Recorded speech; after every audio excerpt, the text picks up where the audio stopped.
네, 마감 시황 알아보겠습니다. 설영룡 유진투자증권 차장입니다. 설 차장님 안녕하세요. 네, 안녕하십니까? 네, 지난 주말 미국 증시는 강한 반등세를 보였는데 우리 증시는 좀 약했어요. 어떻게 끝났습니까? 네, 말씀하신 것처럼 지난 금요일 날 미국에 상승했던 시장을 이어받아서 상승 출발했던 국내 시장은 아침에 일시적으로 상승을 했었지만은 9시 20분부터 하락을 하면서 오늘 마감은 코스피 지수는 3,134포인트, 전일 대비 약 19포인트 하락을 했고요.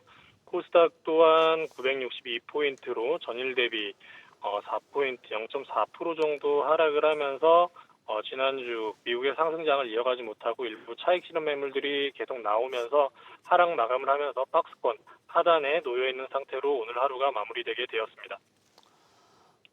네, 오늘 시장에서 눈에 띄는 종목은 어떤 게 있었나요? 네, 오늘 눈에 띄는 것들은 이제 코로나 이후의 시기를 많이 생각하는 게 되는 시장 상황이었습니다.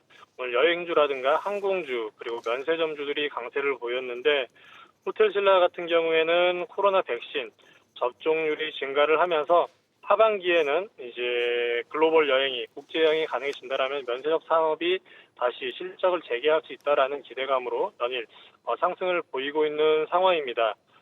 최근에도 1분기 때 실적도 약 260억 영업이익으로 우려했던 것보다는 좋은 실적을 내보였고요. 2분기 때는 그 이상의 실적이 나올 것으로 예상이 되고 있습니다. 그 이후에 3분기, 4분기가 된다라면은 해외여행이 풀리게 된다라면 아마도 사상 최고치 실적이 예상이 되는 상황이고요. 여행사들 또한 구조조정을 많이 거친 이후에 살아남은 여행사들만이 그 승자 독식의 과정을 거칠 것으로 보이면서 하나투어나 모두투어, 여행주 또한 강세를 보이고 있는 상황입니다. 그 이외에는 이제 태양광 관련해서 OCI가 오늘 강세를 보였는데요. 태양광 폴리실리콘 가격이 매주 주간 단위로 상승을 하고 있습니다. 지난주도 전일 대비 약 20% 정도 태양광 폴리실리콘 가격이 상승을 하면서 태양광에 대한 집중도라든가 관심도가 계속해서 높아지고 있는 상황이고요. 여기에서 지난 주말에 미국에서 중국 위구르 지역에 대한 부분에 대한 코멘트가 또 나왔습니다. 위구르 지역에서가 글로벌 태양광 폴리실리콘 가격의 약 30%를 생산해내고 있는 상황인데 인권 문제를 이야기를 하면서 중국의 위구르 지역에서 생산된 폴리실리콘을 불매 운동을 하겠다라는 것들에 대한 이야기가 있었고요. 이런 부분들이 유럽이나 여타 다른 국가들로 전이가 되면서 공급 부족이 발생할 상황으로 나타나면서 폴리실리콘에 대한 태양광 산업의 상방에 대한 기대감들이 계속 더 높아지고 있는 상황입니다. 네, 한 주를 아주 약하게 출발했는데 내일 시장 전망이 궁금합니다. 어떤 투자 전략이 필요할까요?